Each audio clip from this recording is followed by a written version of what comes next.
Laking gulat ng bilyonaryo nang makita niya ang isang bata sa tabi ng daan. Nakamukhang kamukha ng anak niya noong bata pa. Akala niya noong una ay namamalikmata lang siya. Pero sa sumunod na sandali, ang bata ay biglang gumamit ng teorya ng relatibidad para mag-solve ng math problem. Kung ang angular momentum ay g, kung gayon ang psi ay katumbas ng su sa g at into sa g. Ang pagkakaiba ng mga parisukat. Mama, ang dali naman ito. Nang marinig ito, halos lumuwa ang mata ng bilyonaryo. Dahil ang batang lalaki ay katulad ng kanyang anak, na mula pagkabata ay may pambihirang talento sa matematika. Naisip ng bilyonaryo na may mali, dali-daling bumaba ng sasakyan at hinabol ito. Pero nang maabutan niya, wala na ang mag-ina, wala nang magawa ang pinakamayaman kundi magdasal. Baka narinig ng Diyos ang kanyang panalangin. Sa sumunod na segundo, isang sombrero, ang nahulog sa kanyang kamay. Matandang Ginoo, ito ang sombrero ng anak ko. Malakas ang hangin kanina, tinanggay papunta rito. Agad kong kinilala ang apo. Nakita ang batang lalaki na kamukha ng anak ko noong bata pa. Sobrang excited ang pinakamayaman. Agad na kinuha ang isang bank card. Sinabi na bibigyan ng pangregalo sa pagkikita. Nakita ng babae ang sitwasyon at ayaw sana niyang pumayag. Pero sinabi ng pinakamayaman na nagustuhan niya ang sombrero ng bata. Tutal, wala rin namang gaanong pera sa card. Parang bumili lang siya ng sombrero gamit ang pera. Nang makita ng babae na pati sirang sombrero ay pinag-aagawan ng pinakamayaman, naisip niya na baka mahirap ang buhay ng pamilya nito. Siguradong wala ring gaanong pera sa bank account. Agad kong tinanggap. Mama, yung lolo, inaabuso ba niya ako? Yung matandang lalaki, matanda na siya, inaabuso ka. Hayaan mo na lang siya. Nga, pagkaalis ng mag-ina, dumating din ang anak ng Fifi ng pinakamayaman. Nang makita ito, agad kinuha ng pinakamayaman ang isang hibla ng buhok mula sa kanyang sombrero. Inutusan ng assistant na ipadala ito para sa pagsusuri ng pagiging magulang kasama ang si. Agad silang pumunta sa center para sa pagsusuri ng pagiging magulang. Pero sa tingin ng presidente, ito ay lubos na katawa-tawa. Mula pagkabata hanggang ngayon, wala siyang naging nobya. Paano magkakaroon ng ganito kalaking anak na lalaki? Sino ang mag-aakala? Kakasabi pa lang ng mga salita, tumakbo palabas ang assistant na tumatawa. Lumabas na ang resulta ng pagsusuri. Anak nga ng binata ang bata. Napahinto rin ang Fifi sa nakita niya. Doon lang niya naalala na 6 na taon na ang nakalipas siya ay nilagyan ng masamang bagay ng kalabang negosyante. Isang babaeng nagdaraan ang tumulong sa kanya. Dahil doon, naalis ang lason sa si. Doon lang napagtanto ng si na ang batang lalaki ay anak nila ng babaeng iyon. Pero ngayon lang naalala ng pinakamayaman na nakalimutan niyang kunin ang contact number ng babae. Hindi niya makontak ang mag-ina. Ano pang hinihintay mo? Hanapin mo na sila agad. Kailangan mahanap mo ang apo ko. Sandali. Hindi na kailangang hanapin. Noong araw na iyon, tumawag ang presidente sa klase ng Math Olympiad. Sinabi niyang magdaraos ng isang Math Olympiad na paligsahan. Ang batang mananalo ng unang pwesto ay magiging estudyante niya. Nang marinig na ang isang kilalang internasyonal na dalubhasa sa matematika ay kukuha ng alagad, agad na pumayag ang may-ari ng klase ng Math Olympiad. Samantala, ang mag-ama ng Fifi ay papunta rin sa klase ng Math Olympiad. Napakakumpiyansa ng Fifi tungkol dito. Basta't namana ng bata ang talento niya sa matematika. Ang pagkapanalo sa maliit na kompetisyon ng Math Olympiad ay magiging napakadali. Sa hapon, dumating din ang babae sa klase ng Math Olympiad dahil sa kompetisyon. Ngunit bigla niyang naalala ang paunang bayad. Ibigay mo sa kanya ang 80th card. Wala namang laman yan. Para lang bumili ng candy para sa bata. Wala namang laman yan. May laman ba yan? Balance sa card, 888,000 piso.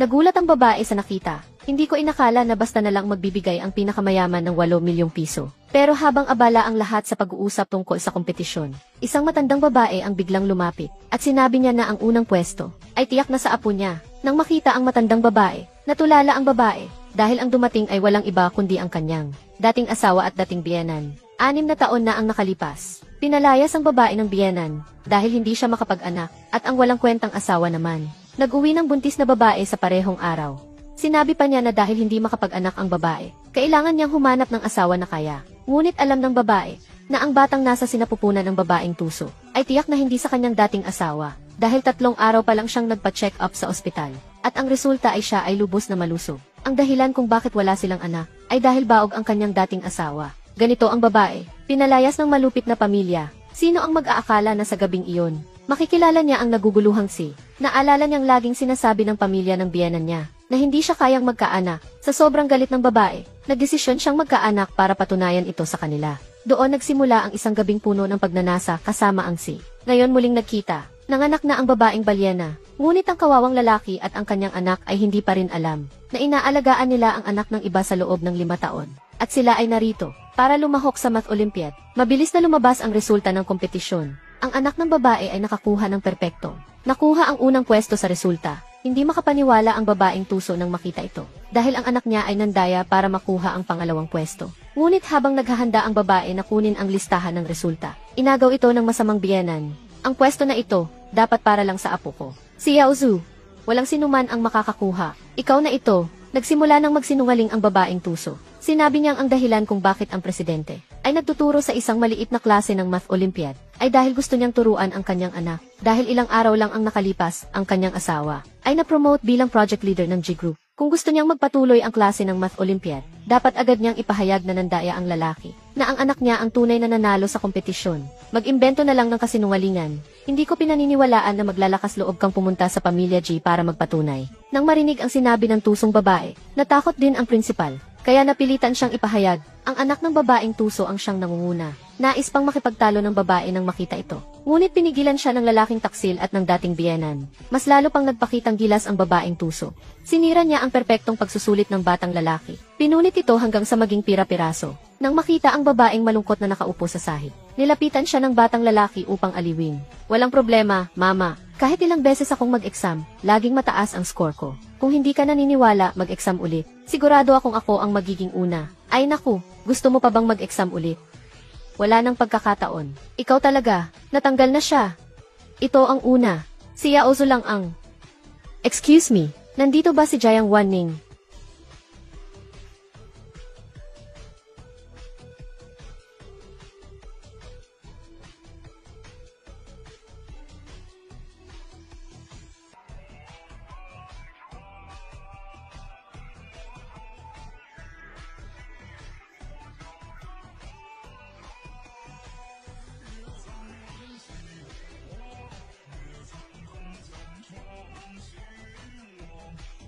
Paano siya? 7 taon na. Sa wakas, natagpuan ko na siya. Isang aksidente ito. Natakot kami na baka maistorbo sila. Ang katahimikan ni Ginoong G. Aksidente. Aksidente na nakakulong ang tao. Karapat-dapat ka bang maging guro?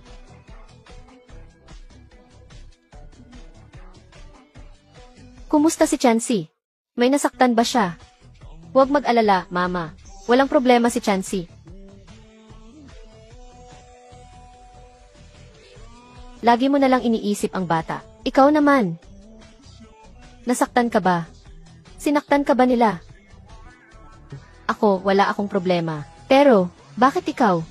Ikaw ba talaga ang assistant ni Enlith Jai? Hindi pwede, hindi ako mapalagay. Dadalin muna kita sa ospital para magpatingin. Wow! Grabe! Anong relasyon nila? Ang gwapo't ganda nila. Ang lapit nila sa isa't isa. Chansey, sumunod ka. Sandali lang. Ang assistant ni Ginoong J. Paano siya magiging malapit kay Jiang Wanning? Hindi ka ba assistant ni Enlith J? Kung hindi siya assistant, sino nga ba talaga siya? Baka si Jiang Wanning ang nagdala sa kanya para lokohin tayo. Di natin sila pwedeng paalisin. Ang cute nito. Pupunta siya para magreklamo kay Ginoong G. Inagaw ang slot ni Yao Zhu. Hindi pwedeng umalis. Kailangan hintayin ang anak kong si Yao Zhu maging alagad ni Ginoong G. Bago umalis, Ate Wanning, ang kapal talaga ng mukha mo. Naghahanap ka pa ng ganitong kabata at guwapong lalaki para magpanggap na assistant ni Ginoong G. At lokohin kami. Tapos kayo pa, parang may kung ano-ano. Ewan, ako ang unang lumapit sa kanya. Pareho kaming may gusto. Anong pakialam mo? Hindi kita gusto. Ikaw, Jiang Wanning, wala ka bang hiya? Ikaw ang nang-aakit nung may asawa ka. Bakit hindi ka natakot? Huwag mong isipin na hindi ko alam kung paano nagkaroon ng anak mo. Ying-ying. Sinabi niya ito. Ano ba ang ibig niyang sabihin? Chenzij. Nagpakahirap ako para ipanganak ang anak natin. Siya at ang lalaking iyon, nagkakaisa para apihin. Ako at ang anak natin. Ikaw ba'y nag-iisip pa rin ng nakaraan? Ay naku. Paano nangyari ito? Hintayin mo. Aayusin ko sila para sa'yo. Walang kwenta. Nanghahamon ka ba sa akin?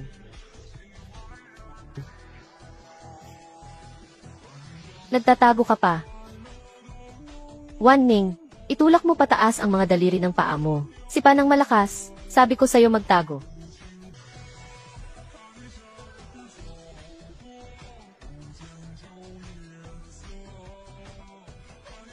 Anak. Asawa ko. Asawa ko. Ano nang nangyari sa'yo? Gising ka asawa ko. Ako ang sumipa. Kailangan mo lang hanapin ang tamang anggulo. Magaan na sipain, at mawawala ng malay.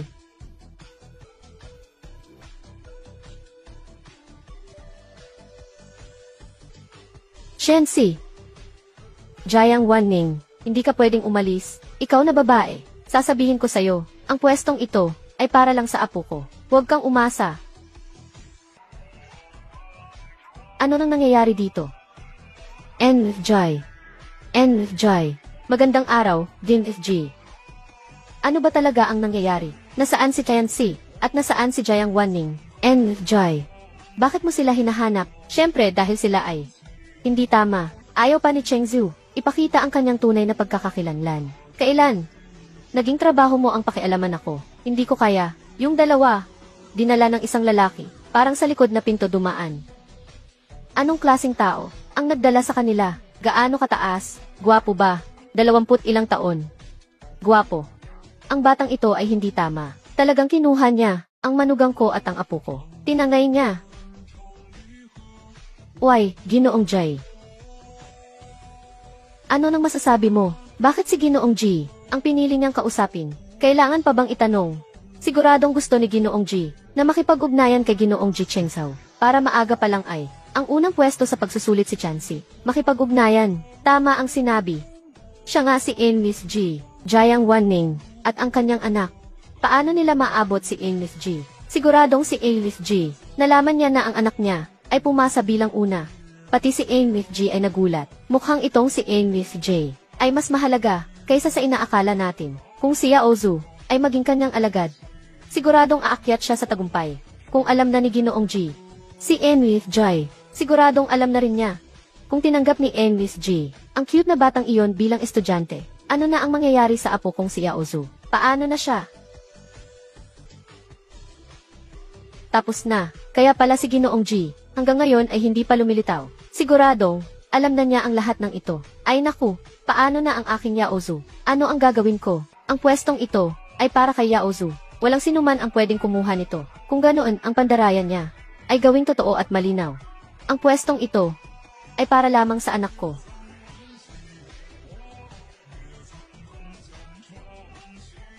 Sige, pwede na. Ginoong Jai, walang pinsala ang bata. Lusog siya. Salamat, doktor. Nasaan ang nanay ko? Nasa loob pa ang nanay mo. Nagsasagawa ng buong katawan na pagsusuri. Ihintayin ko siya dito.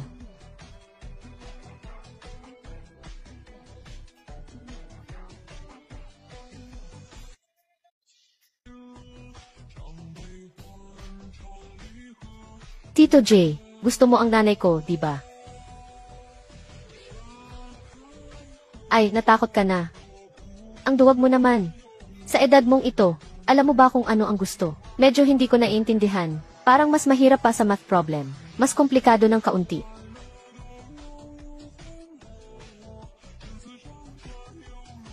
Tama ka. Talagang komplikado. Wanning, siya ang pinakamamahal ko sa buhay. Gusto ko siyang ligawan. At gusto rin kitang alagaan. Sa totoo lang ako ay ikaw. Huwag magsalita. Alam ni Tianxi. Ano ang alam mo? Gusto mo ang nanay ko. Gusto mong maging tatay ni Tianxi. Tama ba? Naiintindihan ni Tianxi. Mabait ka naman. Maaaring isaalang-alang ni Tianxi. Huwag kang magulat. Sabi sa Zihi. Kung gusto mo, habulin mo. CJ. Pero ano? Pero sasabihin ko sa nanay mo, nabawasan ang panonood ng kakaibang Zihi. Mas mabuting maging mas pamilyar kay Tianxi. Bago sabihin sa kanya, ako ang tatay niya, tungkol sa tunay na ama niya. Ano mang sitwasyon, habulin mo. Ano nang pinag-uusapan nyo? Ano mang sitwasyon, habulin mo. Ano nang pinagkukwentuhan nyo? Walang pinag-uusapan. Wala kaming pinag-usapan. Doktor, kumusta ang resulta ng pagsusuri? May kaunting sugat lang. Ang iba, walang problema. Malusog. Sugat. Isinulat ko na. Ginoong Jai, Ginang Ji. Kung wala nang iba, Aalis na ako. Ginang G. Hello, hindi ako. Bakit ka tumatawa? Hindi ako tumatawa. Kitang-kita ko na tumawa ka. Ay, sige na nga. Mukhang inaantok na rin si Chansey. Unahin ko na siyang dalhin para magpahinga. Huwag kang umalis. Tumira ka muna sa bahay ko ng ilang araw. Sa bahay mo ako titira. Tamang-tama. Pwede rin nating pag-usapan si Seven. Andito pa ang bata. Saka na natin pag-usapan. Yung nangyari 7 taon na ang nakalipas. Pagiging matapang. Ay, mali. Nabulag sa pagnanasa.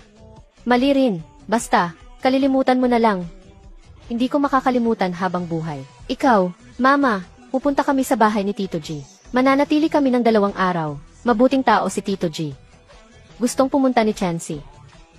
Talagang wala akong magawa sa'yo. Kung ganon, Ginoong G, susundin kita. Makikituloy kami ng 2 araw. Tamang-tama. Mag-usap tayo.